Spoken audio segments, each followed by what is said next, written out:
श्री स्वामी समर्थ. व्यसनमुक्तीसाठी अत्यंत प्रभावी उपासना आणि 100% गुणकारी एक उपाय आज आपल्याला सांगणार आहे. प्रामुख्याने व्यसन हा असा विषय आहे, व्यसनामुळे अनेक हसते खेळते कुटुंब उद्ध्वस्त होतात. प्रामुख्याने व्यसन करणारी व्यक्ती आनंदाने व्यसन करते, परंतु त्याचा पूर्ण त्रास त्या कुटुंबामध्ये असणाऱ्या माता भगिनींना, मायमाऊलींना सहन करावा लागतो. त्यामुळे हा विशेष उपाय केल्याने नक्कीच व्यसनमुक्ती होण्यास मदत होईल.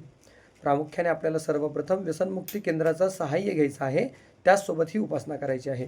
उपासना कधीपासून करायची आहे? साधारण 12 नोव्हेंबर ते 4 डिसेंबर म्हणजेच कालभैरव जयंती ते दत्त जयंती या कालावधीमध्ये आपल्याला ही उपासना करायची आहे. उपासना कशा पद्धतीने करायची आहे? कालभैरव जयंतीच्या दिवशी सकाळी स्नान करून देवांची पूजा करायची आहे.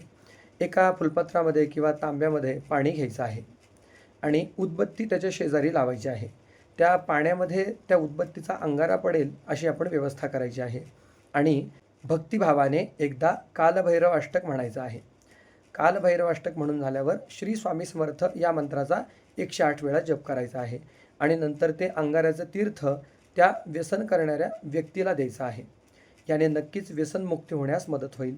प्रामुख्याने कालभैरवनाथांची आणि स्वामींचीच उपासना का? तर अर्थातच व्यसन म्हणजे हे तमोगुणांमध्ये मोजलं जातं आणि तमोगुणांचा नाश करण्यासाठी उग्रदेवांचं स्वरूप आपल्याला नक्कीच सहाय्यक ठरतं. प्रामुख्याने भगवान शंकरांचे अत्यंत उग्र स्वरूप म्हणजे श्री कालभैरवनाथ महाराज आहेत आणि स्वामी अर्थातच भक्तांवर कृपा करायची असेल तर अत्यंत दयाळू वृत्ती दाखवतात, परंतु त्याच भक्तांच्या जर वाईट सवयी घालवायच्या असतील तर स्वामी उग्र स्वरूपही दाखवतात.